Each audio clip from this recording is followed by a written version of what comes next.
Assalamualaikum warahmatullahi wabarakatuh. Waalaikumsalam warahmatullahi wabarakatuh. Pertama-tama mari kita mengucapkan puji dan syukur atas kehadirat Allah Subhanahu wa taala telah memberikan kesempatan, kesehatan sehingga kita bisa dipertemukan pada hari yang berbahagia ini. Jadi hari ini kita akan ngobrolin terkait produk dalam negeri yang ramah lingkungan ya. Dimana hari ini sangat banyak teman-teman produk yang kita gunakan sebenarnya tidak ramah terhadap lingkungan. Nanti kita saling berbagi saja pengalaman-pengalaman teman-teman terkait menggunakan produk yang ramah lingkungan. Teman-teman yang saya hormati, terutama ketua kelas Arif Aulia. Nah, jadi yang sangat setia menemani saya, mudah-mudahan terus selalu bersama saya untuk mengerjakan apapun itu, terutama terkait dengan hal pendidikan.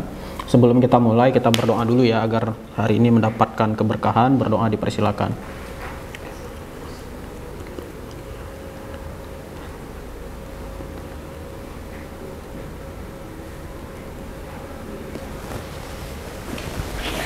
Terima kasih. Ini udah ngerekam apa belum?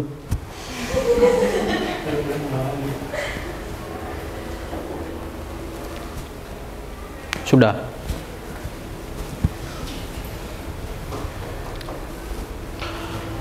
Oke, sebelum kita mulai, teman-teman pernah tidak selama ini memanfaatkan produk yang memang ramah terhadap lingkungan?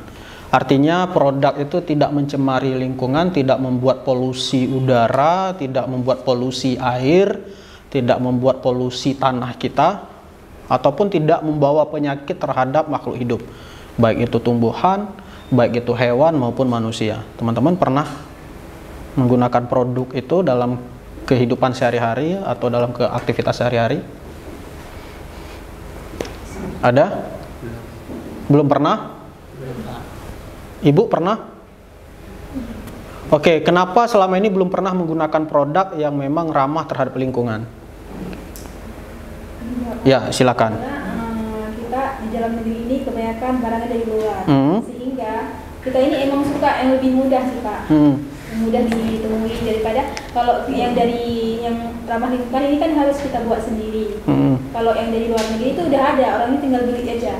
Menurut saya sih begitu sih Pak. Oke, berarti lebih instan untuk didapatkan dalam kehidupan sehari-hari ya, yang memang produk-produk itu yang tidak ramah lingkungan. Yang lain sebelah kiri, kelompok sebelah kiri,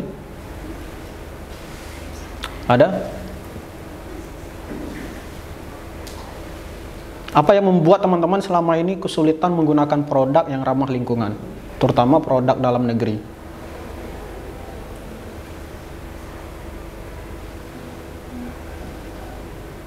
Oke, harapannya ke depan. Apa yang menjadi harapan teman-teman supaya produk dalam negeri yang ramah terhadap lingkungan itu mudah ditemukan, mudah didapatkan? Bisa saja kita bisa membeli di mana saja tanpa harus kita buat sendiri. Jadi ekonomi kreatif terhadap produk dalam negeri ini juga hidup. Ada sarannya atau harapannya gitu? Menambah peluang mungkin Pak, menambah peluang kayak perusahaan-perusahaan itu ataupun buat kerajinan-kerajinan gitu. Mungkin buka peluang pekerjaan, mungkin dengan itu kan mungkin banyak orang lain itu kan, ibu-ibu kadang bapak-bapak yang tidak ada pekerjaan, dengan adanya buka peluang seperti pembuat kerajinan tangan ini, mungkin adanya peluang kerja, jadi juga membuat kerajinan tangan lebih berkembang gitu Pak. Oke, bagus. Berarti kita punya harapan ke depannya supaya ada industri yang memang bahan utamanya itu, bahan mentahnya itu yang memang dari produk yang bisa diuraikan, tidak mencemari lingkungan. Sehingga dengan ada industri itu banyak anak-anak muda beralih ya pekerjaannya yang selama ini mungkin kerja di industri plastik bisa beralih ke industri yang memang memanfaatkan produknya ataupun bahannya dari lingkungan. Sehingga teman-teman tidak takut kehilangan ataupun pindah kerja. Begitu ya, Arif ya. Yang lain? Ada yang sebelah kiri ini belum, ini kanan terus ini. Ada?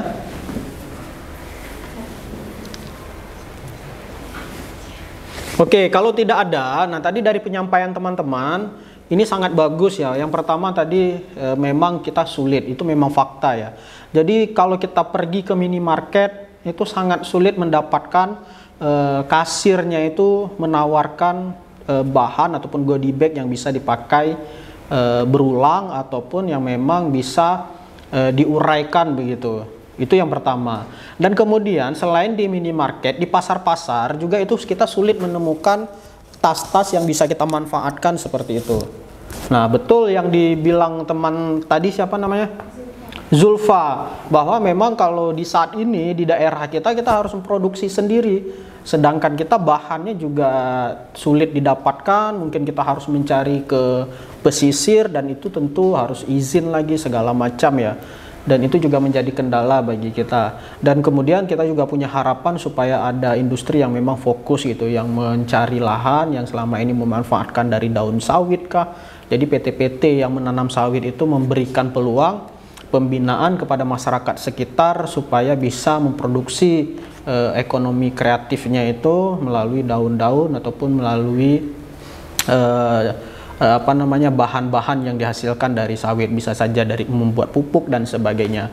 Nah, ini ya teman-teman, jadi dua hal ini yang memang harus kita capai supaya itu tidak terjadi. Jadi salah satunya ya kita membuat produk. Nah, di depan kita ini adalah salah satu produk yang bisa kita manfaatkan. Nah, ini kan dari bahannya dari apa nih? Dari ilalang ya. Nah, ilalang yang dijemur beberapa hari sehingga bisa dimanfaatkan. Jadi tidak dipotong, dibiarkan saja mengurai di tempat tanah itu ya. Jadi betul-betul dikeringkan kemudian bisa dijadi tas menarik seperti ini. Dan ini ketahanannya kalau tidak basah juga bisa tahan lama. Dan ini juga kalaupun dia lapuk bisa dijadikan pupuk, tidak membuat lingkungan kita tercemar, udara kita juga bersih, tumbuh-tumbuhan misalnya kalau di sekitar kita menanam cabai bisa kita jadikan pupuk. Nah, ini salah satu contohnya yang bisa kita manfaatkan. Jadi teman-teman sembari istirahat sambil pulang juga bisa, tapi kendalanya kan kita daun ilalangnya itu dapatnya dari mana. Nah, jadi bagi teman-teman yang memang di sekelilingnya, mungkin Pak di samping rumah saya ada tanah kosong yang memang banyak ditumbuhi ilalang, itu daripada dipotong disemprot. Nah, semprot itu kan juga bahaya ya, pestisida dibawa angin terbang masuk ke rumah kita menghirup setiap hari, itu juga bisa merusak paru-paru ataupun pencernaan kita. Lebih baik seperti ini, ataupun ada daun-daun kelapa, lidi dari daun kelapa itu bisa kita manfaatkan menjadi penyapu daripada kita membeli di pasar sapu yang terbuat dari plastik. Nah, lama-kelamaan sapu yang dari plastik itu kan akan aus ya, menjadi bentuk kecil plastik, dan itu juga bisa berbahaya. Seperti kita cerita sebelumnya, kita kan tidak bisa memperhatikan sekecil apa plastik dari bekas sapu tadi. Akhirnya kita sapu keluar, datang hujan masuk ke dalam tanah, lama-kelamaan kan mengalirlah ke sungai. Kemudian kalau ada orang mencuci pakaian, kemudian kalau ada orang mengambil minuman dari sungai, itu kan tercemar akhirnya karena air kita sudah terkontaminasi dengan plastik. Belum lagi ke laut, ikan itu kan apa saja yang dilihat bisa aja dimakan ya. Apalagi banyak daerah kita sekarang lautnya juga sudah tidak bagus, banyak yang sudah rusak, kemudian diambil pasirnya dibawa ke mana-mana untuk kebutuhan manusia. Nah, ini teman-teman, saya mengajak dalam pertemuan hari ini supaya kita berkenan menggunakan produk yang memang bisa digunakan berulang dan ramah lingkungan. Jangan lagi teman-teman kalau memang ke pasar ya bawalah tas yang memang bisa dipakai berulang, daripada teman-teman beli lagi plastik 2000 ataupun setelah itu dibuang. Rata-rata tempat pembuangan sampah kita kan dibungkus dengan plastik. Coba teman-teman lihat ke pasar itu, satu titik di pasar kota itu di mana-mana semua plastik, bahkan bertumpuk-tumpuk, bahkan lebih tinggi dia daripada anak kecil, saking banyaknya plastik yang berserakan. Dan itu dibawa tidak diolah lagi, akhirnya itu hilang, dimakan usia sehingga masuk lagi ke dalam tanah kita. Makanya kita kadang sulit, kenapa ya tanah saya tidak subur ya, kenapa air saya bau gitu. Itu sebenarnya penyebabnya dari kita sendiri, karena pola hidup kita ini yang keliru. Makanya melalui itu teman-teman, hari ini mungkin air kita masih bersih, anak-anak cucu kita ke depan itu kan akan merasakan, karena kan memang plastik itu bisa sampai puluhan tahun bahkan ratusan tahun baru dia menjadi partikel plastik, tidak mengurai ya menjadi partikel plastik. Nah ini teman-teman, dan kita juga selama ini memakan ikan, Pak ikannya sehat-sehat aja, hari ini sehat, tapi lama-kelamaan nanti di usia 50, kenapa ya tubuh saya udah nggak nyaman untuk bekerja, karena kita sudah menumpuk penyakit melalui plastik tadi yang kita konsumsi. Hari ini kita kan masih muda, jadi tubuh kita itu masih bisa mendetoks lah, masih bisa menyembuhkan sendiri dari penyakit, tapi lama-kelamaan dia kan akan rusak juga. Nah makanya di sini kan ada beberapa contoh, saya kira ini sangat bagus. Banyak juga pejabat-pejabat sekarang yang menggunakan produk dalam negeri yang tidak merusak lingkungan. Nah, jadi kita bisa misalnya kita beli apapun lah itu, ke pasar beli bawang, masukkan ke sini, bawa. Jangan malu. Lihat teman-teman kita di Bali, mereka hebat-hebat. Mereka sedotannya itu terbuat dari bambu. Kemudian mereka juga bisa potong stainless, itu yang selalu dibawa. Sedotan itu dibawa ke dalam tas. Nah, jadi ketika duduk di kafe dia langsung menolak, Pak mohon maaf ya, minuman dinginnya nggak usah pakai sedotan, karena dia punya sedotan sendiri dibuat dari bambu. Dan di Bali itu kalau kita jualan sedotan stainless sama bambu itu laku. Nah, begitulah cara mereka menjaga lingkungan, karena mereka hidup dari lingkungannya, lingkungan yang bersih. Wisatawan suka dengan lingkungan yang bersih daripada lingkungan yang kotor. Nah, bayangkan setiap hari, kita katakanlah di Langsa ini, setiap hari orang duduk di kafe, berapa banyak sedotan yang dihasilkan. Itu dibawa kemana? Ada juga yang dibakar. Pagi-pagi kita lihatlah di kota Langsa ada orang yang bakar sampah ataupun maghrib.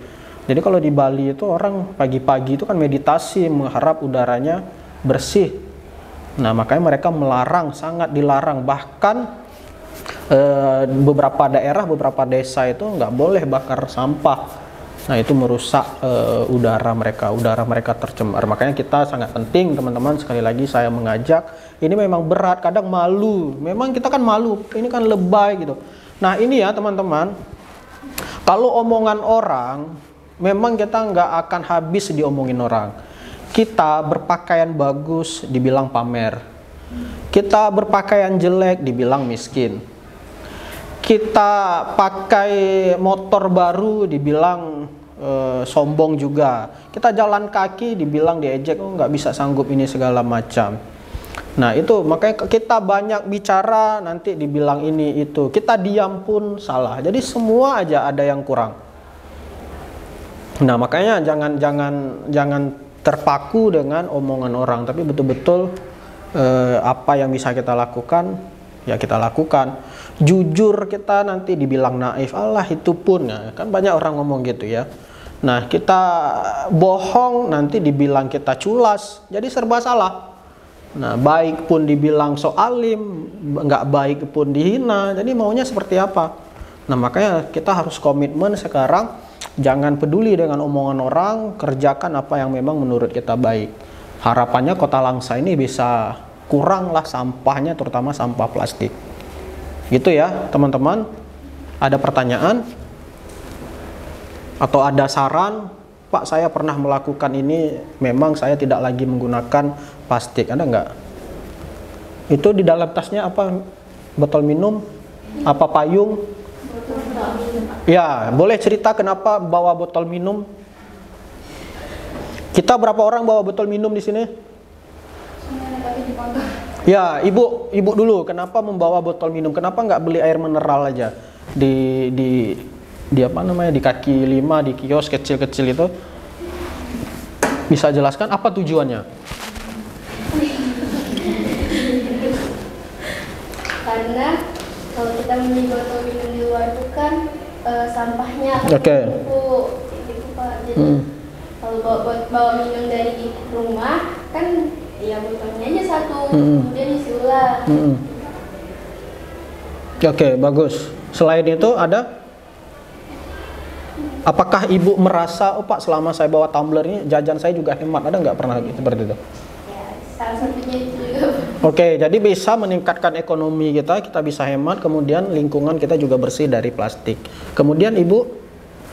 Alasannya sama ya, mengurangi sampah plastik juga, terus lebih hemat juga. Dan juga orangnya itu jadi untuk persediaan minum itu kayak bawa aja gitu di dalam bagasi. Oke, baik, luar biasa. Boleh tepuk tangan buat kedua teman kita. Nah, bagi yang belum bawa tumbler, kenapa Habib? Nah, kenapa belum bawa tumbler? Apakah memang nggak pernah minum atau beli di jalan minumannya? Di jalan. Nah, kenapa masih pengen beli di jalan?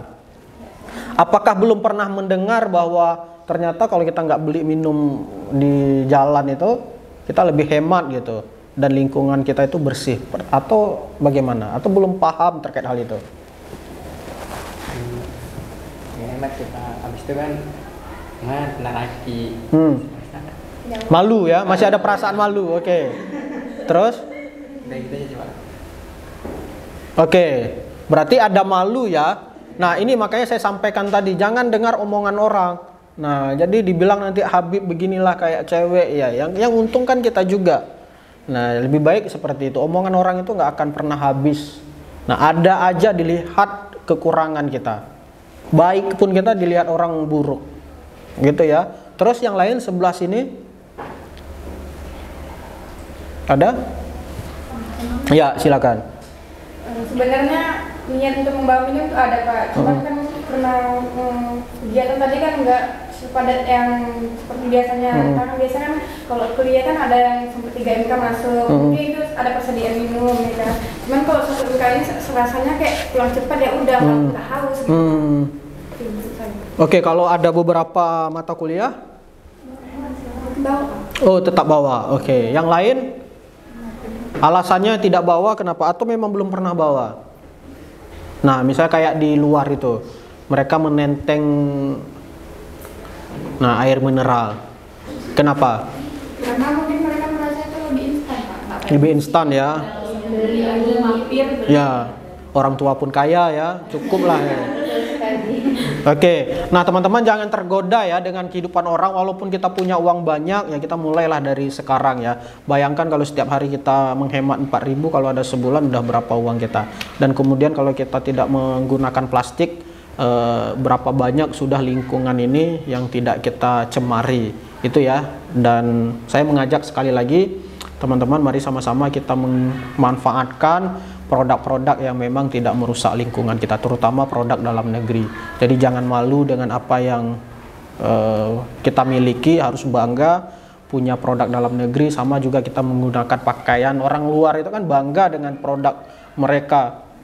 Kenapa Korea itu bisa terkenal dengan produk mereka? Mereka terkenal dengan tarian Gangnam Style itu. Kenapa India itu mereka bangga dengan filmnya? Karena mereka memang ciri khasnya ya itu. Kita juga harus seperti itu, harus bangga menggunakan batik. Apalagi kan kita ada setiap hari Jumat ya menggunakan batik. Jadi harus bangga memakai produk dalam negeri. Dan ini semua teman-teman bagian upaya kita untuk membela, dan ini juga bagian daripada aksi kita untuk membela negara kita. Jadi kalau negara kita rusak, kalau bukan kita yang membela, siapa lagi?